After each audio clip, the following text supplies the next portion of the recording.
we were close. I don't think it was complete yet. The fact that they got 6 points on the board is still far too many. I feel like we could have stopped it with a play here, play there, but it was definitely close. Do you feel like this defense answered the call after, of course, all the adversity that you guys have been through these last couple of weeks? I mean, we knew what we had to do, especially with a new quarterback in the system. Brock's a great quarterback. Tate's both are great quarterbacks. But we knew the system is different. You know, you got to play them because when you play J-Tribe. So we knew it was going to take a little bit of time for you to figure out how both of them use both of their assets. So we had to go in there. We had to stop them to put ourselves in the best position possible. Do you know just from watching film whether or not you guys are going to dominate an offensive line, or does it take when you get on the field and see them and realize that it's going to be a long day for them? You can put us up against any offensive line. I feel like we're going to dominate just because of the pieces we have. We have too many good D linemen. We have too much depth. You know, either you take the first ends out, you put the second ends in, you take the first D tackles out, second D tackles, third D tackles. Like, our defensive room is just too deep. DBs, linebackers, I just know we're going to be able to stop anything that comes our way. Jared, when you said last week, just wait till we put it all together, I feel sorry for who's playing us. Did you sense that this type of performance was coming for the defense when you said that? You can see it in the look in everybody's eyes all week, ever since J-Tribe, had his incident. We knew what it was going to be. We knew once we got locked in, put ourselves in this position, got on this field, it was just going to be lights out. I'm glad we put ourselves in that position, but we got to be better. You guys, all you guys came back to win championships, right? That's what. So, were you guys just not going to beat them out? We knew nothing could stop us. I know everybody in the media was like, no, they're not going to win. They're losing J-Tribe, which is a huge part of our team. That's the heart and soul of our team. I know everybody was like, oh, no, this and that, but that doesn't matter to us. It's Florida State at the end of the day. Nobody's going to get in our way.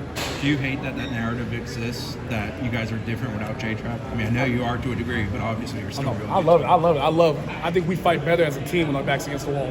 Don't have us in the front runners. Don't have us at the top. Put us in the back. Doubt us, please. We work better that way.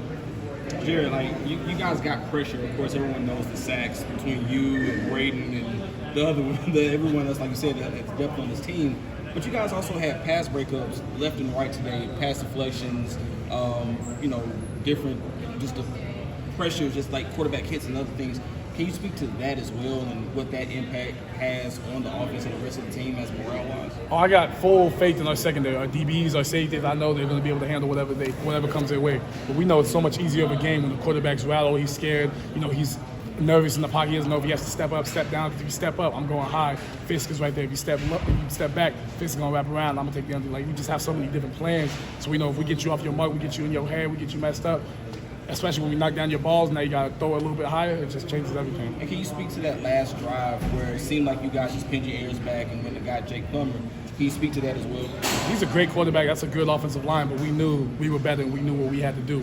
We knew that once the offense scored, we put ourselves in that great position, and we knew they had to, hurry it up, go fast. They had to pass the ball all game long. They weren't able to stop it, so we knew what was going to happen. How cool is it? Tatum's plays in the end zone, how big are those? About time he caught a pick. He keeps dropping stuff about time, but it's surreal. You see him work so hard. I see the effort he puts in the summer when he's jumping the fence because the fence is locked.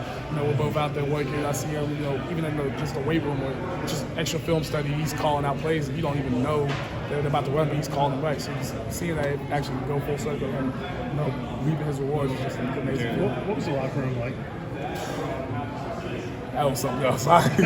Even our first, when we first beat LSU last year, when we had a good big win this year against Duke or Miami or Clemson, that locker room was a whole different feeling. Yeah, you said earlier in the season, Braden Fisk is one of the only players that can match your energy. I feel like it just came on to fruition tonight against both you and we had this conversation earlier. Me and Fisk watch film together every day. We had this conversation earlier this week. We just look at each other. We said, "It's on us." He said, "Yeah," and we just. Just continue to watch the film. We knew what had to be done. How excited are you to see Daryl get back out there? I told him he keeps getting mad because I keep telling him he's like a new car that you're not allowed to drive yet. But now you finally get your hands behind the wheel. I told him I can't wait to play with him. What do you think he brings to the defense? Kid's a monster. Oh my God, I feel sorry for anybody because you don't see his film and stuff. He doesn't have any from this year, but what he's about to do is somebody's about to be wrong. Kind of a two-part question for you here. The guy in your shirt, Jordan.